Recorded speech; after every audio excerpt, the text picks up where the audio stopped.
कार्यक्रमातलं वातावरण तसंच कायम ठेवून थोडंसं पुढे जाऊया. मंगेश पाडगावकरांचं गीत आहे आणि या गीताला संगीत दिलं आहे भावगीतातील सुवर्णकार श्रीनिवास खळेजींनी आणि त्याला आत्मा दिला आहे स्वरसम्राट पंडित हृदयनाथ मंगेशकर यांनी. तर ऐकूया.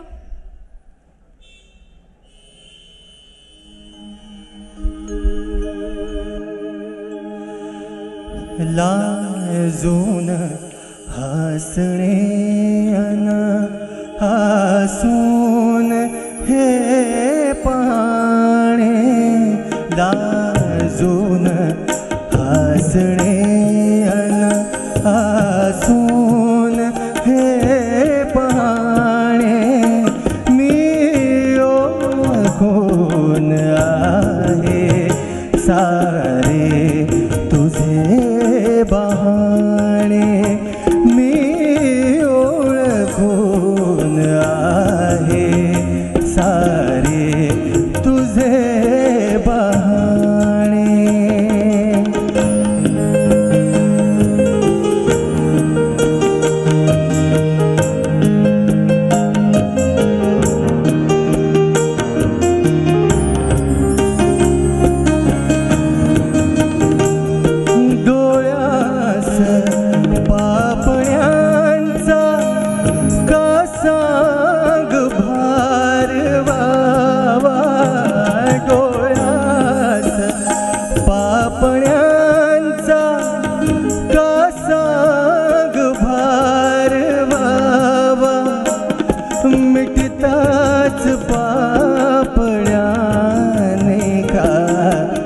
चंद्रही दिसावा, मिटताच पापण्याने का चंद्रही दिसावा, हे प्रश्न जीव घेणे, हे प्रश्न जीव घेणे, हरती इथे शहाणे, मी ओळखून आहे सारे तुझे बहाणे.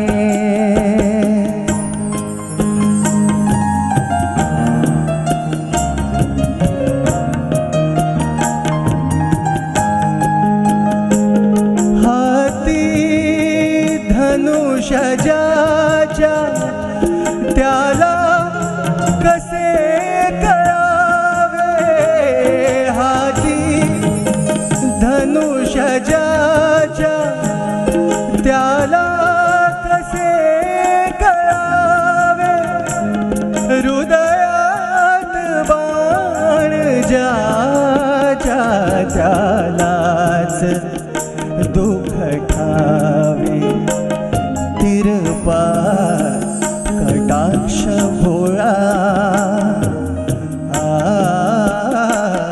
तिरपा कटाक्ष भोळा, आम्ही इथे दिवाणे, मी ओळखून आहे सारे तुझे बहाणे, मी ओळखून आहे सारे तुझे बहाणे.